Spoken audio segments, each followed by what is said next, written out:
Oke, baik. Assalamualaikum warahmatullahi wabarakatuh. Kita ketemu lagi untuk membahas materi tentang pencarian buta atau uninformed search. Pada pertemuan kali ini saya akan membahas atau menjelaskan tentang metode breadth search. Ya. Pada informed search itu ada banyak metode sebetulnya. Yang pertama adalah breadth search, ada depth search, dan depth search. Pada kali ini saya akan membahas dua metode, yaitu breadth search dan depth search. Kita bahas saja dulu seperti halnya yang ada di PowerPoint yang sudah saya share.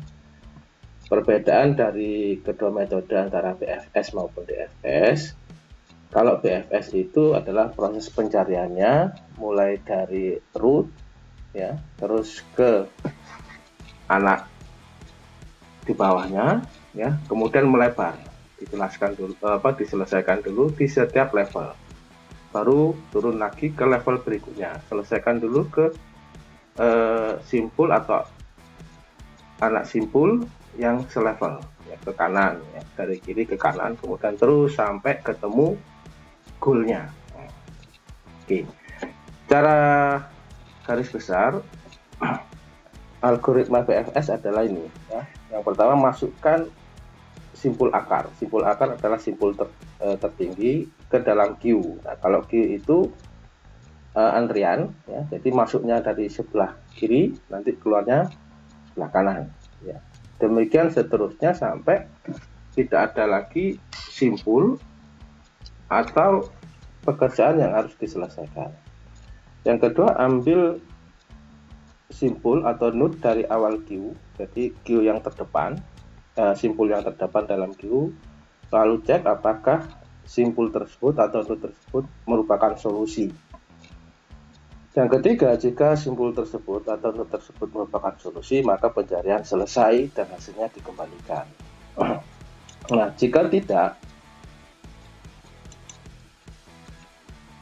atau simpulnya bukan solusi, maka masukkan seluruh simpul anaknya atau simpul yang ada di level setelahnya, di bawahnya maksud saya, ke dalam queue.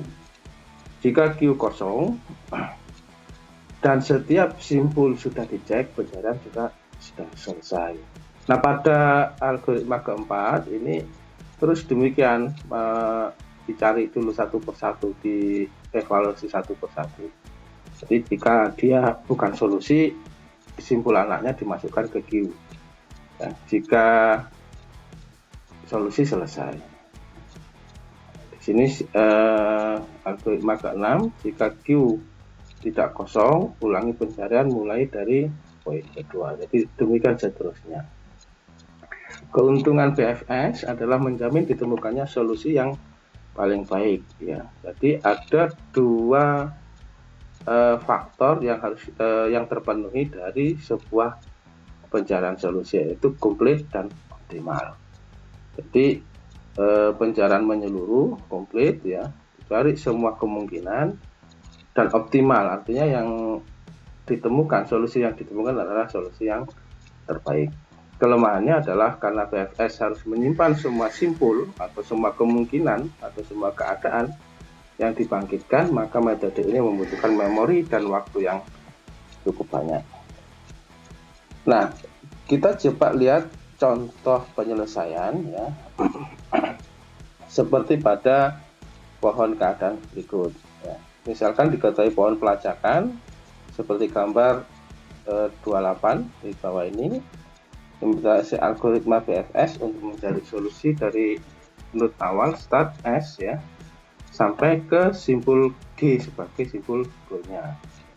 Kita akan mencoba melacak sampai ke simpul goal dengan metode BFS. Pada iterasi ke-1, ya, masukkan simpul root, ya. Simpul rootnya adalah simpul tertinggi yaitu S ke dalam Q, jadi masuknya dari pintu kiri, ya, mentok sampai ke kanan karena tidak ada di depannya, ya. S ini merupakan simpul pertama yang masuk ke Q. Nah, proses berikutnya adalah keluarkan S ya, keluarkan S dari Q dan cek apakah S adalah goal. Karena goalnya bukan S, yaitu goalnya nanti di simpul G ya. Ya sudah, maka keadaan sementara, ruang keadaan di dalam Q-nya kosong ya. S dievaluasi, ternyata S bukan goal. Oleh karena itu, semua anak dari S atau simpul A dan B ya, dalam struktur pohon tadi dimasukkan dalam Q berurutan, mulai dari A masuk ke dari sebelah kiri mentok ke kanan, diikuti kemudian B dari kiri sampai ke kanan.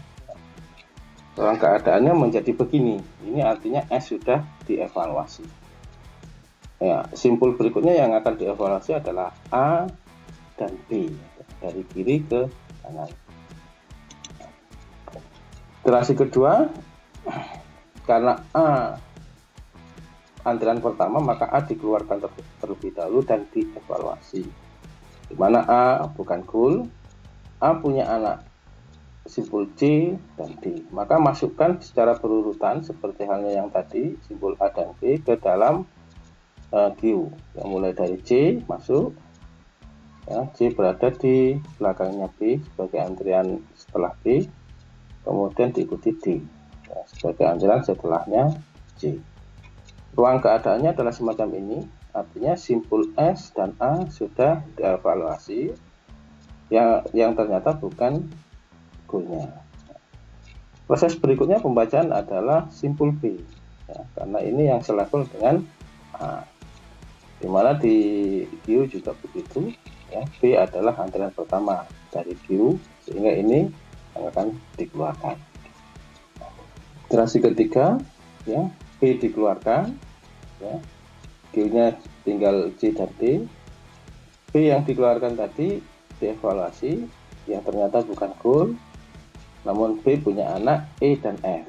Seperti halnya tadi simpul A dan B maupun C dan D, maka simpul E dan F dimasukkan juga ke dalam Q secara berurutan. Jadi E masuk dulu menjadi antrian di belakang D, kemudian F dimasukkan juga sebagai antrian di belakang E.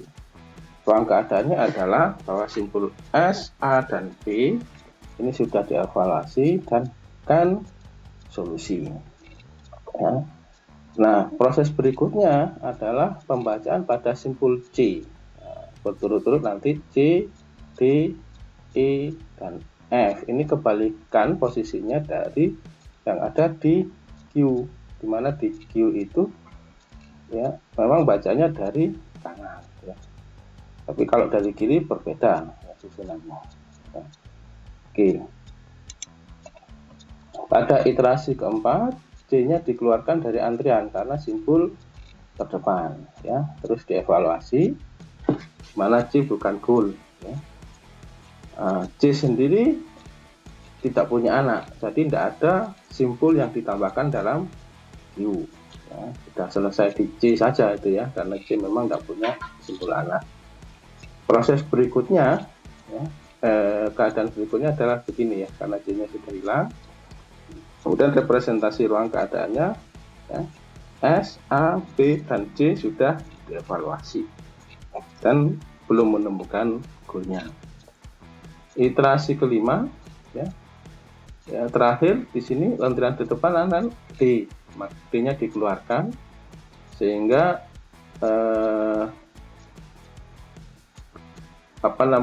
kondisi Q-nya tinggal F dan E ya. Nah, D dievaluasi ternyata juga bukan goal ya. D juga tidak mempunyai anak sehingga tidak dimasukkan dalam Q ya. Kondisinya seperti simpul G. Sampai di sini representasi ruang keadaan adalah simpul yang sudah dibaca adalah S, A, B, C, dan D. Jadi berikutnya adalah mengeluarkan E ya, dari antrian ya, untuk dievaluasi.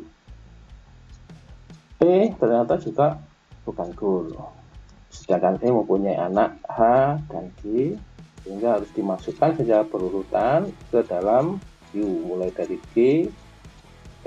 mulai dari H dan kemudian diikuti G. Ya, posisinya semacam ini. Dan keadaannya adalah ini, sehingga simpul yang sudah dibaca S, A, B, C, D, dan E, dan belum menemukan goal. Ya. Pembacaan berikutnya ke simpul F, ya, dimana di sini antrian terakhir F itu terdepan. F dikeluarkan dari queue atau antrian dan dievaluasi, ternyata F bukan goal, ya. Dan F tidak mempunyai anak, ya, sehingga tidak ada simpul anak yang harus dimasukkan dalam antrian atau dalam queue. Ya, soal keadaannya semacam ini sampai F, ya, sudah dibaca dan belum menemukan goalnya. Pembacaan berikutnya adalah di level simpul di level setelahnya, ya, dimana di sini ada dua simpul H dan G yang harus dibaca dan merupakan anak dari E. Oke. Nah, H dikeluarkan, ya, dan dievaluasi, H juga bukan goal, ya. Dan H tidak mempunyai anak, sehingga tidak ada simpul yang harus dimasukkan ke dalam antrian. Oke. Representasinya semacam ini, sampai simpul H sudah dibaca dan belum menemukan goal. Pembacaan berikutnya adalah simpul G, ya, karena memang di antrian tinggal simpul G. Ya, ada dua kemungkinan dalam posisi ini, di mana simpul G sebagai simpul terakhir ini merupakan goal. Ya, kalau merupakan goal ya selesai, dan nanti pembacaannya dibalikan, jadi urut gitu ya, dari bawah ke atas sampai menuju ke simpul root. Kemungkinan kedua adalah G ini bukan goal juga, ya, sehingga prosesnya juga selesai, tapi metode ini tidak menemukan solusi, ya, karena memang di dalam permasalahan tersebut, permasalahan ini dimungkinkan memang tidak ada solusinya, ya. Proses juga sudah selesai karena tidak ada simpul lagi yang harus dibaca. Jadi tetap ada dua kemungkinan, ya, prosesnya selesai itu dengan menghasilkan solusi, atau prosesnya selesai tanpa menghasilkan solusi karena memang tidak ada solusinya. Ya. Jadi karena kita di simpul terakhir satu-satunya dikeluarkan, dievaluasi, ternyata G adalah goalnya.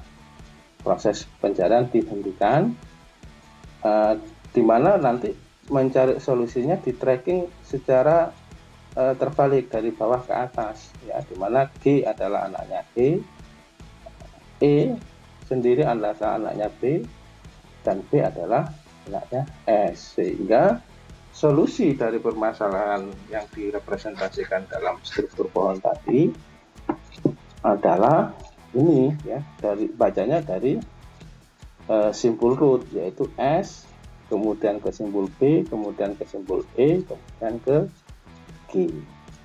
Ya. Baik, sampai di sini dulu